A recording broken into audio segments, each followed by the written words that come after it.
Machine operating buttons. You can use either the Start-Stop button or the foot control to operate the machine. Start-Stop button. Press the Start-Stop button to start or to stop the machine. The machine will run slowly while this button is pressed, and will start running at the speed set by the speed control slider when the button is released. Pressing the Start-Stop button again while the machine is running will slow down the machine, and it will stop when the button is released. The Start-Stop button does not work when the foot control is connected.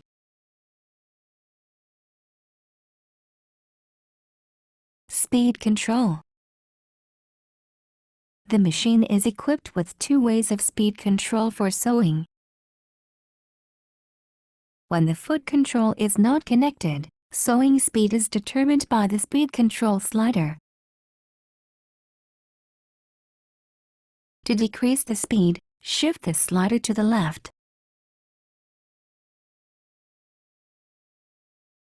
Shift to the right to increase the speed.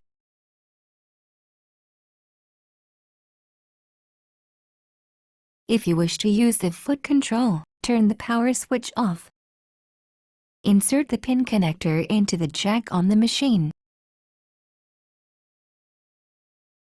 Turn the power switch on. The maximum sewing speed is decided by the speed control slider. If you set the slider to the slow position, this speed will be limited even if the foot control is depressed completely.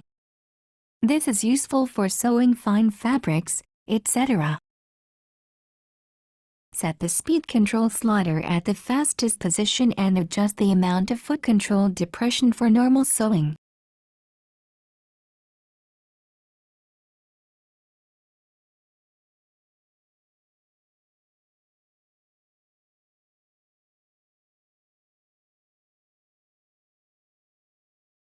Reverse button. When these patterns are being sewn, the machine will sew in reverse as long as the reverse button is being pressed. To secure the beginning of a seam, press and hold down this button so that the machine will sew in reverse at the slowest speed.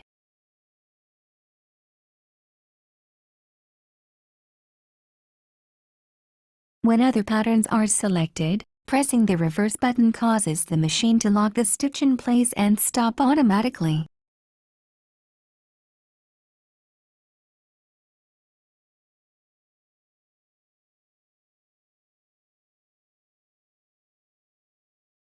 Auto lock button.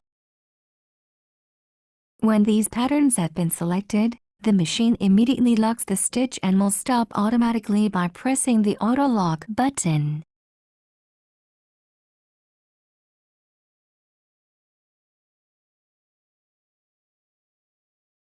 When other patterns are selected, the machine will sew to the end of the pattern being sewn, then lock the stitch and stop automatically.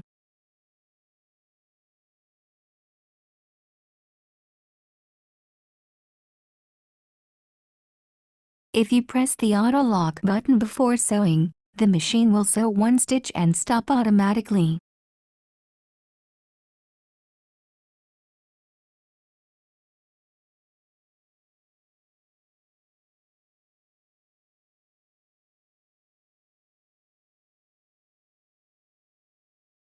Needle up-down button. Press this button to raise or lower the needle.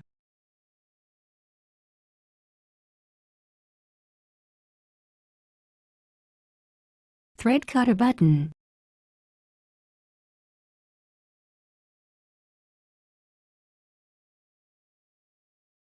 Press this button to trim the threads after sewing. The needle will rise automatically after trimming the threads. You can sew the next stitch without pulling the bobbin thread up.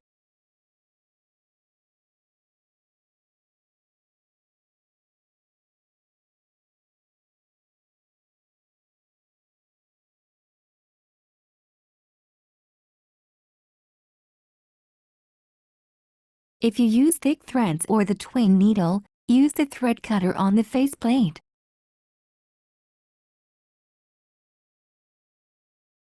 Pull the threads up and slip them between the thread cutter and faceplate from behind. Pull the threads toward you to cut. Press the auto thread cutting key to show the thread cutter mark. Press this key if you wish to cut the threads automatically after finishing sewing with a locking stitch. For example, for buttonhole, eyelet, etc.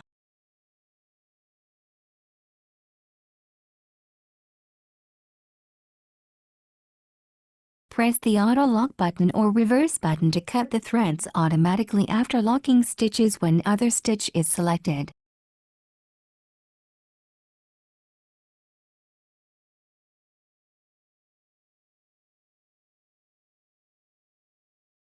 To cancel the thread cutter function, press the thread cutter button. The thread cutter mark disappears. Presser foot lifter. The presser foot lifter raises and lowers the presser foot.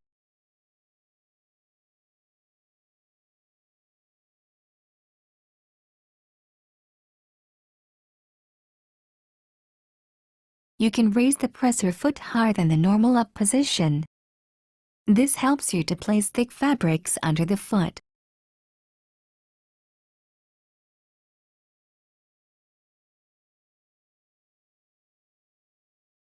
You can raise or lower the presser foot without using the presser foot lifter when the knee lifter is attached. Match the ribs on the knee lifter with the notches in the knee lifter socket and insert the knee lifter.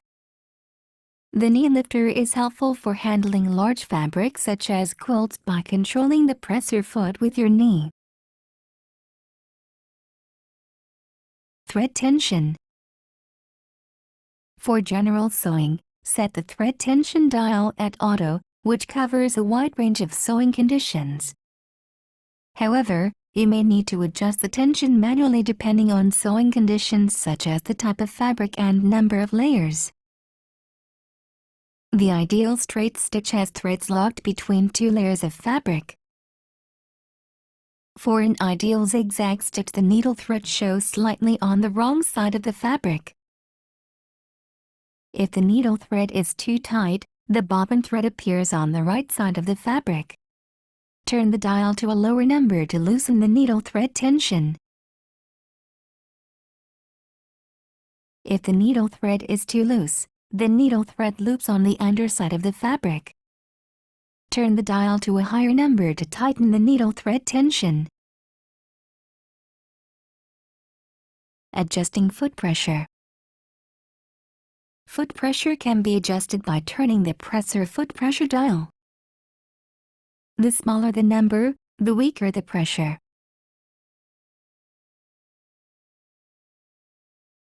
The larger the number, the stronger the pressure. Adjust the presser foot pressure value to the thickness of the fabric, elasticity of the fabric, or special sewing methods.